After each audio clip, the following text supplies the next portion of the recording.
The Shadow Reaper. The child is gone. The killer remains.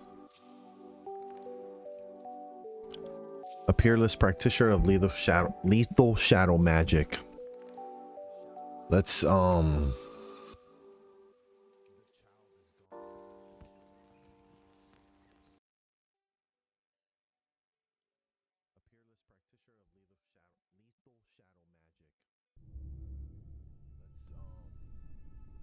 this is how we do it.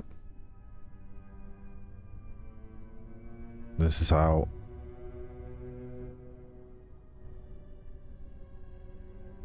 the Shadow Reaper. Noxian by birth, okay. Sheeta, Kayn, and others like him were conscripted as child soldiers, a cruel practice employed by only the most devious commanders in Boram, Dark Will's empire.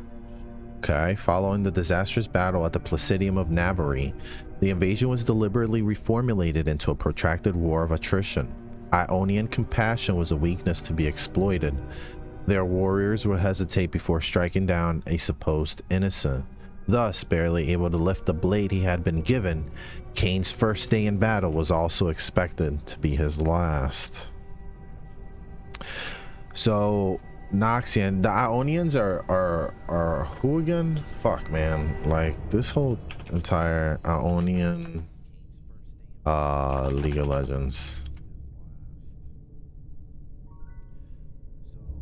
Ionia, the first lands. Demacian is the language. So like ruler is Irelia Zan. Oh, Irelia is the leader of fucking Ionia? Wait, Irelia is the leader of the Ionian whatever fucking region? And then Karma, Kenan, Shen, Zed. Oh, all right. Okay. Striking against the province of Barul, Noxian forces landed at the mouth of the Epul River. Kayn and the others were a reluctant vanguard, facing disorganized bands of locals defending their home from these returning invaders. While his young comrades were cut down or fled the battlefield, Kayn showed no fear. He dropped his heavy sword and snatched up a fallen sickle, turning to face the shocked Ionians just as the Noxian regulars swept in from the flank. The carnage was staggering. Farmers, hunters, even a handful of Vestaya, all were butchered without ceremony. What the hell's Vestaya? The Vestaya are a chimeric race. Oh, so Zaya and Rakan, those are Vestayas. Okay, so Vestayas are the Rakans. Even a handful of Vestaya, all were butchered without ceremony. 2 days later, after word had spread throughout the southern provinces, the Order of Shadow came upon the grisly scene. Their leader, Zed, knew this area had no tactical significance. This massacre was intended as a message. Noxus would show no mercy. A flickering glint of steel caught his eye. A child of no more than 10 lay in the mud, leveling his broken sickle at the master assassin, bloody knuckles straining white. The boy's eyes harbored a pain that belied his age, yet still burned with all the fury of a hardened warrior. This tenacity was not something that could be taught. Zed saw in this child, this abandoned Noxian survivor, a weapon that could be turned against those who had sent him here to die. The assassin held out his hand and welcomed Kayn into the Order of Shadow. Acolytes traditionally spent years training with a single weapon of their choosing, but Kayn mastered them all. To him, they were mere tools, and he was the weapon. Armored, he viewed as a cumbersome burden, instead cloaking himself in shadows and slaying his enemies with quickness and stealth. These swift executions instilled fear in the hearts of those fortunate enough to be spared. And as Kayn's legend grew, so did his arrogance. He truly believed that one day his power could eclipse even that of Zed himself. This hubris led Kayn to embrace his final test, to seek out a darkened weapon recently unearthed in Noxus and prevent it from ever being used against the wary defenders of Ionia. He accepted without hesitation, never questioning why he had been chosen for this task. Indeed, where any other acolyte would have destroyed the living scythe known as Rost, Kayn took it for himself.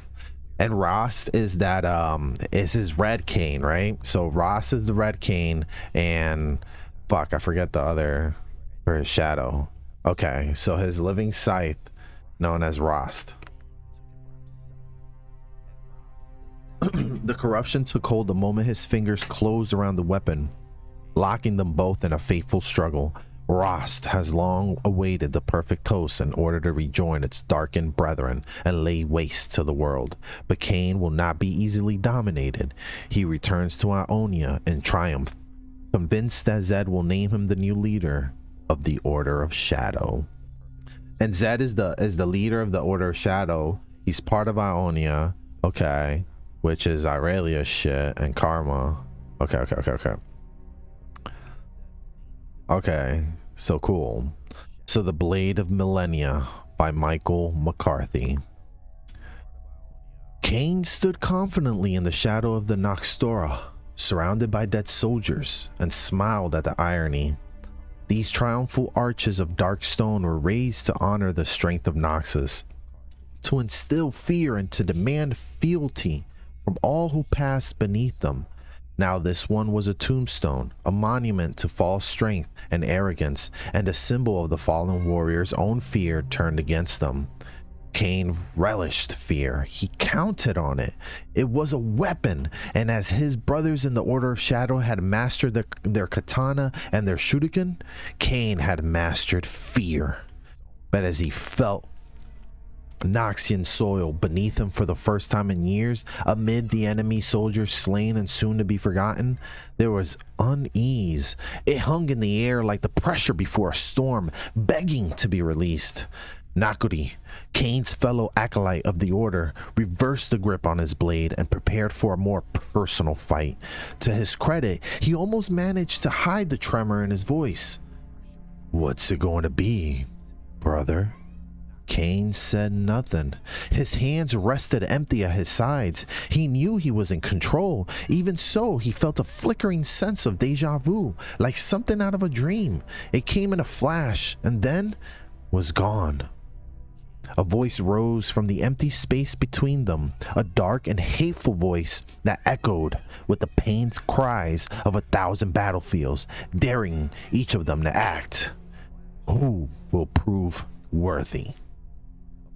Zed had summoned his great student, his greatest student. Spies of the Order had confirmed the disheartening rumors. The hated Noxians had discovered an ancient scythe of darkened origin, as powerful as any magic in Ionia. A single eye of crimson hate stared out from the hue of the blade, tempting the strongest of men to wield it in battle. Evidently, none had proved worthy. All who touched it were quickly and painfully consumed by its malevolence. So it had been wrapped in chainmail and sackcloth, and secured by a guarded caravan bound for the immortal bastion. Sheeta Kayn knew what would be asked of him. This would be his final test. So he just wants fucking glory and to be like the leader and recognized. He had reached the outskirts of the coastal city of Vindor before he ever considered the journey's significance. Taking the flight to the enemy in their own land was audacious, but so was Kayn. There was no other who could match his talents, none to whom Zed would entrust the fate of Ionia, and so there could be no doubt Kayn was destined for greatness. He set his trap shortly before sunset. The approaching caravan was just visible in the distance as whiffs of dust rising into the orange sky, ample time to dispatch 3 guards at the Noxtora. He moved in silence across the archway's lengthening shadow as the first guard paced out of patrol.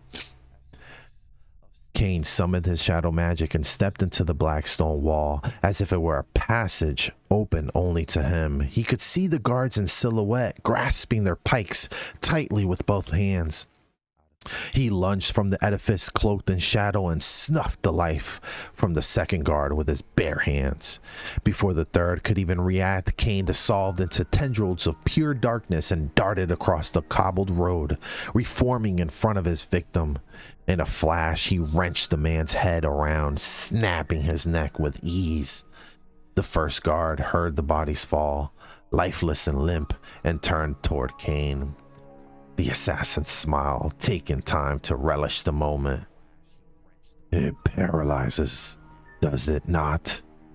he hissed, slipping into the shade of the Nextora once more. The fear. He rose from the quaking soldier's own shadow. "This is the part where you run, Noxian. Tell others what you witnessed here." The soldier threw down his pike and sprinted for the safety of Vindor. He didn't get far. Clad in robes every bit as dark as Kayn's, Nakuri leaped from behind the Nextora and plunged his katana into the belly of the fleeing soldier. The other acolyte locked eyes with Kayn. The vaunted strength of Noxus. Such delusion. "I knew you were impetuous, brother," Kayn spat. "But this, following me all this way, hoping to share in my glory?" There was no time for further admonishment. They could hear the caravan of soldiers approaching. "Get out of sight, Nakuri. I will deal with you later, if you survive." So Nakuri is Kayn's brother, and he it's probably looking out for him. The long shadows of twilight hid the bodies until the approaching soldiers were almost beneath the grand arch. "Hold!" the first outrider cried, drawing his sword. "Fan out! Now!" Confusion set in among the others as they left their horses, and for the first time, Kayn laid eyes on their cargo. It was just as Zed had described, wrapped in chainmail and sackcloth and strapped to the back of a sturdy Vindoran steed. Patience was a virtue that Nakuri did not possess, and he heedlessly dove for the nearest soldier. Kayn always selected his targets carefully, and so struck with precision at the lead outrider, felling him with his own sword.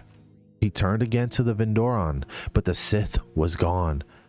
No, he had come too far to fail. "Kayn!"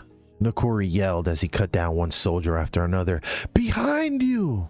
A desperate Noxian had freed the weapon, its red eye now revealed and glowing with inhuman rage. The soldier's own eyes grew wide as he swung in vicious arcs at his own comrades. He was clearly not in control, trying in vain to release the Sith. The rumors were true. Calling again on his own shadow magic, Kayn dove into the writhing Noxian's darkened, corrupted flesh. For the briefest of moments, he saw through the eyes of the ageless being, witnessing millennia of inflicted pain and suffering, screams and lamentations. This thing was death, reborn again and again. It was the purest evil, and it had to be stopped. He burst from what was left out of the Noxian, the soldier's flesh having warped into the scales of hardened carapace that shattered into black shards and choking dust.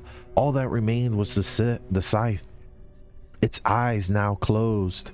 Kayn reached for it as Nakuri dispatched the last of their enemies. "Brother, stop!"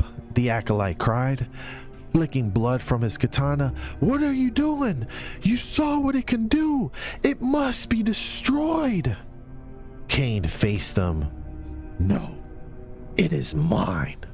The two of them drew up, neither willing to back down. Beyond the city boundaries, warning bells began to toll. The moment seemed to stretch out. Nakuri reversed the grip on his blade. "What's it gonna be, brother?" The scythe spoke to Kayn. Then it seemed as if it was echoing in his mind, and yet the other's acolyte's widening eyes showed he had heard it too. "Who will prove worthy?" Kayn conjured fingers of darkness that snatched up the weapon, lifting it into the right to the night and spinning it into his waiting hands. It felt like a part of him, like it had always been a part of him, as if he alone was born to wield it. He spun it with a comfortable flourish and leveled the blade toward Nakuri's throat. Do what you must. Waching, waching. All right, that's pretty cool. All right, I'm feeling that. So Kayn was a Noxan. He went to war, and he freaking just took his raged. He fucking found a weapon, got really good at it, beasted out. Zed took notice. He needed to protect, then found this weapon. His brother trying to stop him, couldn't. Kayn was fucking power hungry.